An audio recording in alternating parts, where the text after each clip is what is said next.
Entonces, al ver nosotros que Israel todavía no mora confiadamente, que para que esta invasión de la Tercera Guerra Mundial se lleve a cabo, Israel tiene que morar confiadamente, y solo lo puede hacer al que consideran el mundo islámico como el anticristo para ellos, las cosas que deben suceder pronto. Estos primeros 3 versículos, que son los que yo quisiera abarcar en este día, es la clave también para todo el resto del libro del Apocalipsis, porque vamos a ver de qué forma el Espíritu Santo despeja muchas incógnitas, muchos misterios que se encuentran ya en el libro, pero sin entender estos 3 primeros versículos.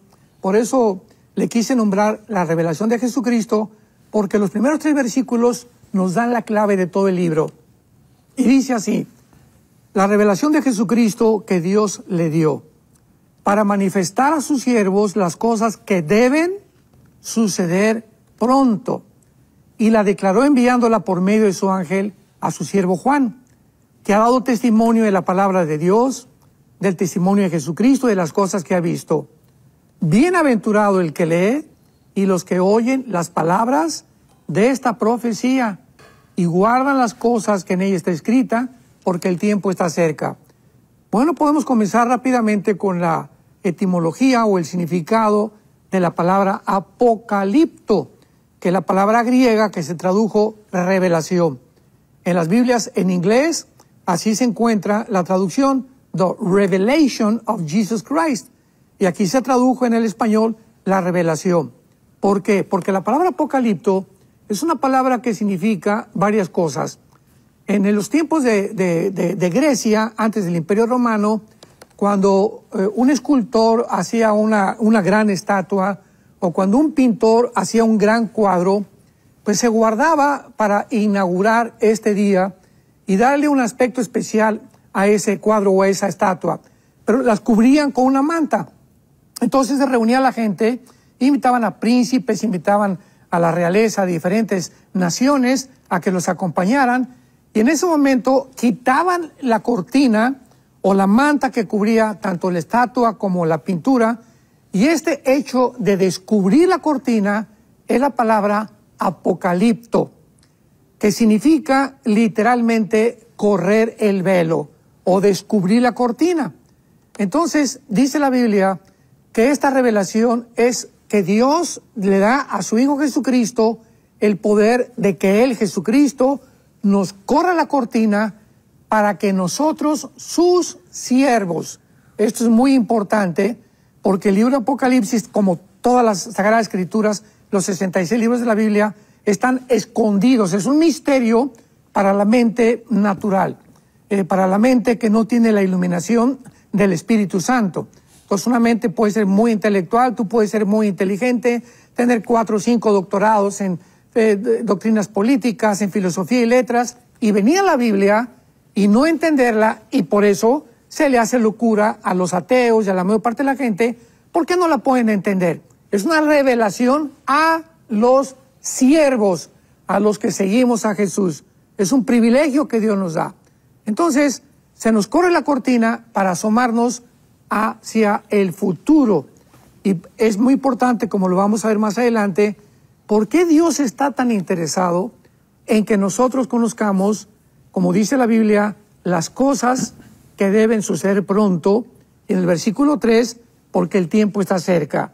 ¿Cuál es la característica principal en los atributos divinos para que Dios esté interesado en que nosotros conozcamos qué va a suceder? La tempestad que se viene sobre el mundo, la tormenta que está ya por venir, ya comenzó el aguacero, viene una tormenta sobre el mundo inimaginable, en la que el mundo va a ser sorprendido como en los tiempos de Noé. Noé predicó casi 120 años, va a llover, arrepiéntanse, y la gente burlándose. Actualmente encontramos tantas burlas. ¿Cómo es posible que prediquen del rapto que ni existe en la iglesia, que ni existe en la Biblia? Es una doctrina que fue inventada hace 2 siglos por John Darby. Tantas barbaridades que se están usando para poder atacar la escatología y el futuro, precisamente porque esconde el misterio que Satanás no le conviene que nosotros como iglesia lo podamos conocer. Entonces, por eso comienza la Biblia el descubrimiento que Jesucristo nos da para manifestar a nosotros los siervos las cosas que deben suceder pronto. Y aquí vamos a encontrar en primer lugar la respuesta, la quiero dar muy breve. ¿Por qué Dios quiere que nosotros conozcamos el futuro?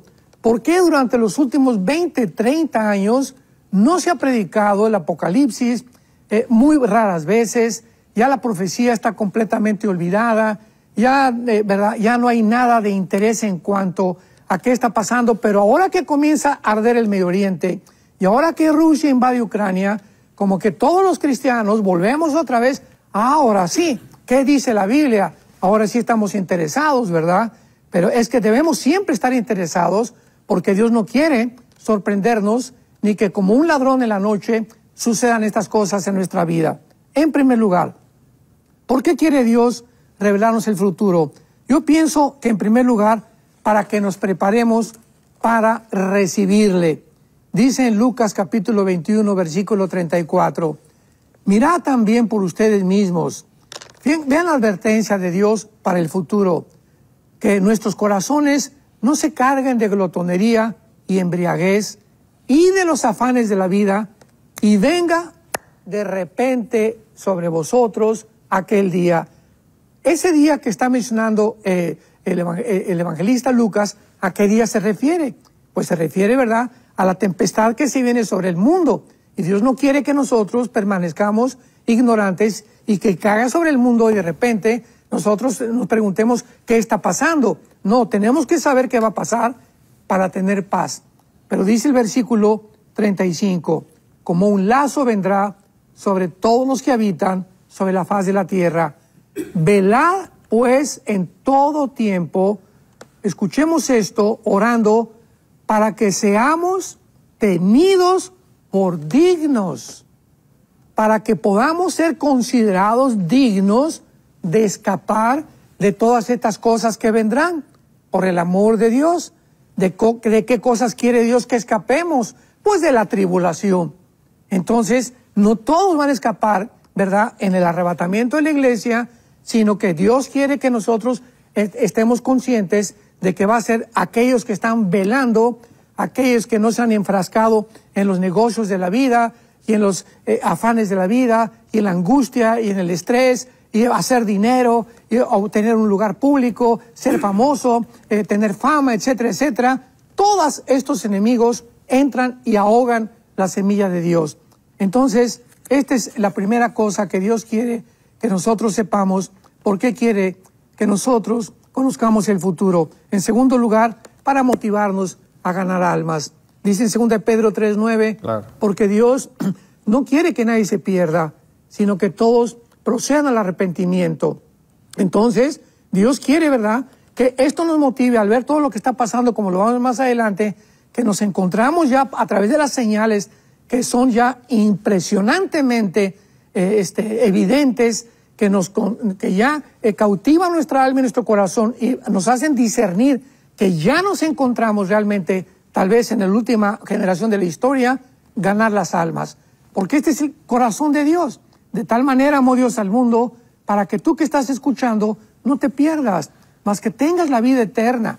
Dios quiere que conozcas quién es Dios, que existe, que es real, que la vida fue manifestada y que ese es el testimonio que nosotros damos. Entonces tenemos que movernos al saber que está comenzando a llover ya en el mundo, a ganar las almas.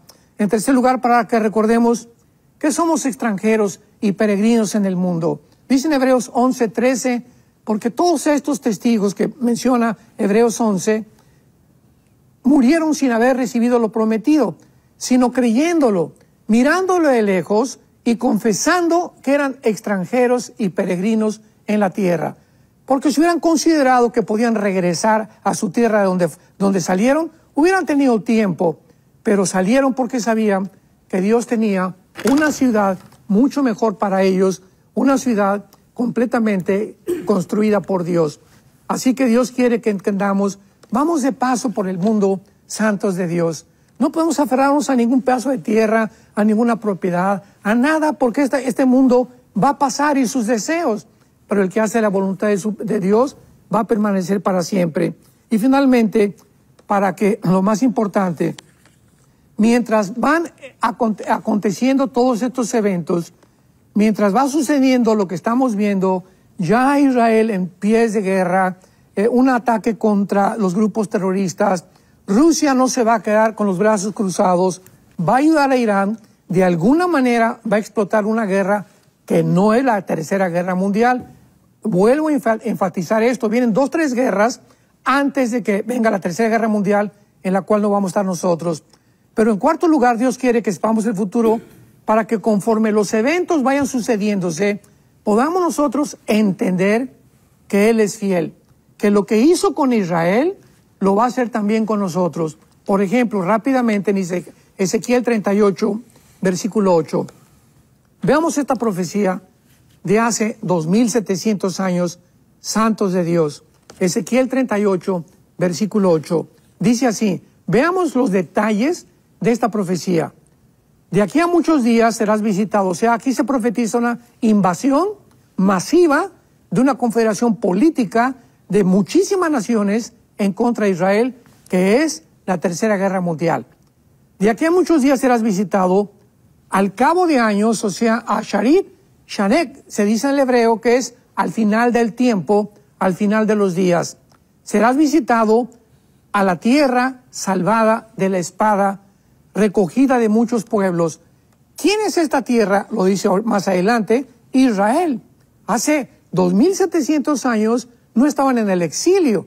Y aquí se está profetizando que cuando ellos regresaran, 1948, vendría la invasión, vendrían los años en la que Israel se vería afectada completamente, si no es por la intervención de Jesucristo, que los va a salvar de la tercera guerra mundial.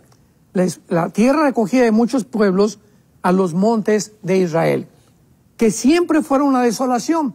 Cuando llegó en el 48 Israel, no había árboles, no había olivos, era un desierto total en el 48 hasta el 50, 52 Israel. En el 52 había 6 millones de olivos plantados, cumpliéndose las profecías que era una desolación. Ahorita Israel, en medio de todo el mundo árabe, es un oasis, es una nación fructífera, es una nación con adelantos tecnológicos impresionantes. De los premios Nobel que ha habido, el 65% los han ganado los judíos. En fin, hay muchas cosas, muchos clips, muchos links, muchos eslabones que Dios nos pone. Y finalmente dice así, que siempre fueron desolación, mas fue sacada entre las naciones y moran confiadamente. Entonces, al ver nosotros que Israel todavía no mora confiadamente, que para que esta invasión de la tercera guerra mundial se lleve a cabo, Israel tiene que morar confiadamente, y entonces viene la invasión contra ellos. Pregunta, nunca hasta ahorita Israel ha vivido confiadamente. Ahorita antes del programa platicábamos con Jonás y con Roger, ¿verdad?, acerca de que no hay una sola familia en Israel, una sola familia que no haya perdido hijos o nietos o sobrinos en alguna de las guerras desde el 48. Israel es un pueblo que vive con la ametralladora, con los R-15, ¿verdad?, en la cama, se levantan con armados. Es un pueblo que está continuamente al borde de ser destruido, de ser exterminado. Y por el milagro de Dios, que ha prometido guardarlos hasta el final, nadie los va a tocar. Como dice Jeremías 31, 35 al 37, es indestructible hasta la tercera guerra mundial. Entonces es importante que nosotros veamos que al suceder estas cosas, el único tiempo cuando Israel vaya a vivir en paz va a ser cuando el anticristo firme un tratado por 7 años garantizándoles la paz. Antes no va a haber paz para los judíos. Entonces, para que este tiempo llegue, que ya está casi delante de nosotros, Israel va a tener que ser atacado después de estas guerras, va a tener que pedir ayuda al anticristo, que va a ser el Mahdi del mundo islámico, para sentarse con ellos y que este hombre les garantice que ninguna nación árabe, ningún nación islámica los vaya a atacar. Y solo lo puede hacer al que consideran el mundo islámico como el anticristo para ellos. Entonces, por eso Dios quiere que nosotros sepamos las cosas que deben suceder pronto. porque el cristiano, el momento de recibir al Espíritu Santo, las vendas completamente se nos comienzan a caer. Dice el libro de Isaías que el mundo tiene una venda sobre sus ojos. O sea, el mundo, los seres humanos, bíblicamente, tienen una venda que no pueden discernir, no pueden diferenciar que hay una dimensión espiritual mucho más real que la dimensión física en la que nosotros vivimos. Y cuando las vendas se nos caen por primera vez en lo que se llama el nuevo nacimiento o la regeneración del Espíritu Santo, después de que hemos creído lo que Jesús hizo en la cruz en nuestro lugar, el Espíritu Santo nos comienza de una forma progresiva a quitarnos la cortina para que comencemos a ver la A, la B, la C, como cualquier niño aprendiendo, y como niños recién nacidos que deseemos la leche espiritual, que deseemos conocer a Dios, que deseemos estudiar la Biblia, que deseemos ir a los estudios bíblicos, que oigamos el domingo al pastor que predica con atención, que llevemos nuestra Biblia el domingo, porque ya los cristianos ni el domingo llevan la Biblia ya a la iglesia. Esto es una tragedia, es una barbaridad esto. Y mientras más nos alejamos y nos separamos de Dios, no nos damos cuenta que es la influencia del poder espiritual. Así como Satanás quiso separar a Israel de su tierra, separarlos de su lenguaje, separarlos de sus tradiciones, separarlos de su religión, lo mismo está haciendo con nosotros, con la iglesia. La estrategia principal de Satanás es tratar de separarnos de Dios, que no tengamos diario un devocional con Cristo, que no tengamos contacto diario con la Biblia, que no tengamos contacto diario en oración con Dios para platicar, que no tengamos contacto con nuestros hermanos cristianos. Esa es la estrategia satánica, porque esto pasa de una forma desapercibida y sin que tú te des cuenta. Llega un momento en que ya estás completamente fuera del camino, cumples y vas el domingo a la iglesia, pero no te has dado cuenta que cómo te has enfriado, no tienes ya amor por las almas, ya no tienes amor para ofrendar a la obra de Dios generosamente. Tu objetivo ya no es Jesucristo, ni la vida con Dios, sino tu objetivo, repito, se ha volcado completamente en esta vida. Y es cuando dice la Biblia que la semilla se apaga y estos son los que van a lamentar. Dice el Espíritu Santo aquí en el versículo 1 que esta revelación Dios se la dio a Jesucristo. Jesucristo usó a su ángel, a su siervo Juan. Cuando Juan escribe el libro del Apocalipsis, escribió en su primera carta estas palabras, la primera carta de Juan, capítulo 1, lo que era desde el principio, lo que hemos visto, lo que hemos oído, lo que hemos contemplado y palparon nuestras manos tocante al verbo de vida, porque la vida fue manifestada. Fíjense el testimonio que Dios le da a Juan para que Juan nos lo dé a nosotros. Juan dice, nosotros vimos, oímos, tocamos al verbo de vida, aquel que tenía la vida, aquel por cuya vida nosotros existimos. Nuestras manos lo tocaron, porque nuestras manos tocaron y palparon la vida, porque la vida fue manifestada. Y nosotros damos testimonio que esta vida se encuentra en la persona de su Hijo Jesucristo, para que tengamos comunión unos con otros, y nuestra comunión verdadera es con Jesucristo, su Hijo unigénito y amado por Dios. Entonces, por eso dice el Apocalipsis, que es la revelación final que Dios le da al apóstol Juan, que este testimonio Dios se lo dio al apóstol Juan. Y dice el versículo 2, que ha dado testimonio. Vean ustedes el testimonio de Juan. Número 1, ha dado testimonio de la palabra de Dios. ¿Eres cristiano? Hechos 1:8, recibirán poder cuando el Espíritu Santo haya venido sobre nosotros y me serán testigos. El principal objetivo del Espíritu Santo no es hacernos sentir, porque hay cristianos que dicen, pues quiero sentir a Dios y quiero sentir, y caen, como dicen Colosenses 2, en experiencias místicas, emocionales, sentimentales, en las que podemos ser engañados. Pero cuando venimos a la palabra, esto nos va a salvar de poder vivir una vida la que realmente le agrada a Dios. Y la vida que realmente le agrada a Dios es si nosotros estamos hablando al mundo de lo que hizo Jesucristo en la cruz. Yo te pregunto, ¿a alguna persona desde que te convertiste le has hablado de Jesucristo en tu escuela, en tu bufete jurídico, en tu consultorio médico, en el área del gobierno, algún senador, algún presidente, cuando has estado con el presidente, tal vez ustedes que nos escuchan, que son senadores o diputados, han dado oportunidad de hablar al presidente o a personas importantes acerca del amor de Dios en la cruz del Calvario? Para eso vino el Espíritu Santo. Y Dios no nos ha dado espíritu de temor, sino de poder y de valor. Entonces, tenemos que imitar a Juan si queremos conocer el futuro y vivir en paz. Dar testimonio de Jesucristo es nuestra principal responsabilidad. Y en segundo lugar, dice la Biblia, y del testimonio de Jesucristo. ¿Qué es el testimonio de Jesucristo?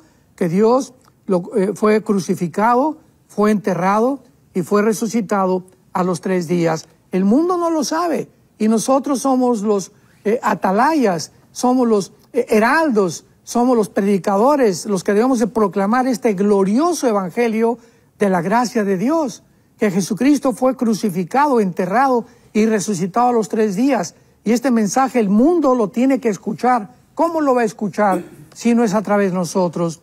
Dice Romanos capítulo 10, pero ¿cómo van a escuchar si no hay quien les predique? ¿Y cómo van a predicar si no hay quien los mande? Y si no hay quien los mande, entonces ¿cómo se puede oír?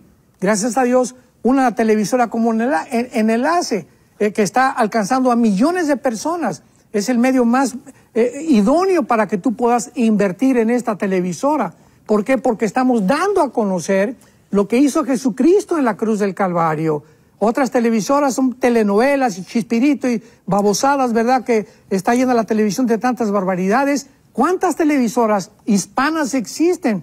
Las cuentas con los dedos de la mano. Entonces aprovechemos esto de que podemos obtener esta televisora para dar testimonio de que Jesucristo, el Hijo de Dios, fue muerto, crucificado, resucitado y viene pronto por nosotros. Y dice el apóstol Juan, y de todas las cosas que ha visto, que fue lo que contamos en su primera carta. Ellos vieron a Jesús, tocaron a Jesús, oyeron a Jesús, caminaron con Jesús, desayunaron con Jesús, comieron, cenaron con Jesús, y al final Juan fue el único apóstol en la cruz, con la mamá de Jesús, María Magdalena y otras mujeres, el único que estuvo al pie de la cruz, escuchando todo lo que Cristo dijo en sus últimas 7 palabras.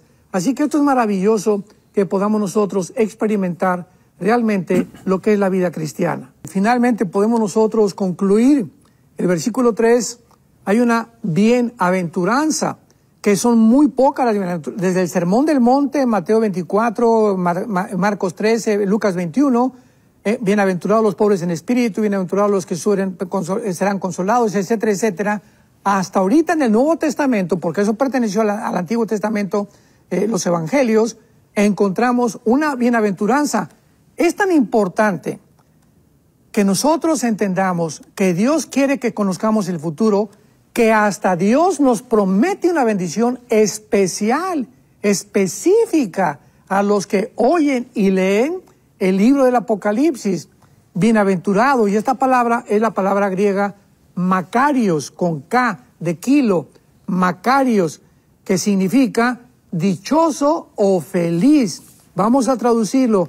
Dichosos y felices los que leen y los que oyen las palabras de esta profecía y guardan las cosas escritas, porque el tiempo está cerca. ¿Por qué Dios nos da esta bienaventuranza, esta bendición tan grande, que dice que el Espíritu Santo va a producir entre nosotros un gozo cuando sepamos el futuro y estemos seguros que todo lo que viene ya fue escrito, por lo cual estamos seguros en la mano de Dios? En primer lugar, porque este gozo que nos va a producir es que vamos a saber que pronto todo va a terminar. Dice la Biblia, porque el tiempo está cerca. Amados santos de Dios, nuestra vida es de que 70, 80, 85 años, dice el Salmo 90, los más robustos, los más fuertes, todo va a terminar. Nuestra vida pasa como una niebla, dice Santiago 4, que desaparece, aparece y desaparece por un momento. Tenemos una sola vida. Ahorita tú que me estás escuchando, tienes que tener la conciencia de que esta respiración que tienes y que hemos amanecido tiene un propósito principal. No es hacer dinero, no es hacer negocios, es busquemos la manera hoy a quién hablarle de Jesucristo, a quién compartir, a la mesera, a la que vende las tortillas, al elevadorista en el hotel, a la persona que te atendió en el aeropuerto, si tienes una oportunidad, a la persona que está contigo en el avión, junto en el autobús.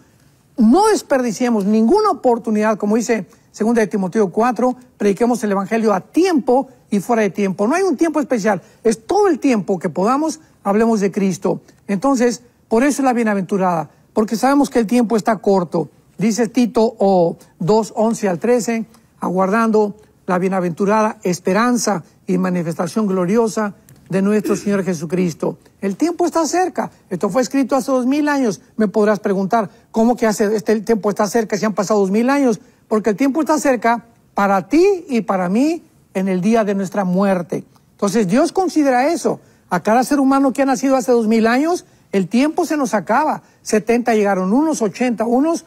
Ahorita el expresidente, acabo de leer, Jimmy Carter, celebra 100 años de su cumpleaños, que son garbanzos de la libra, ¿verdad?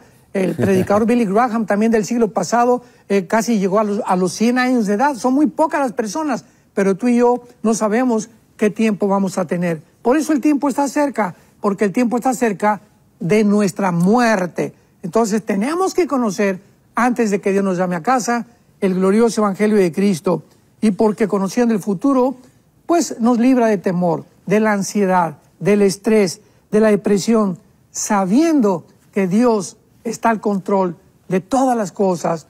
¿Quién nos separará, dice Romanos 8, del amor de Cristo?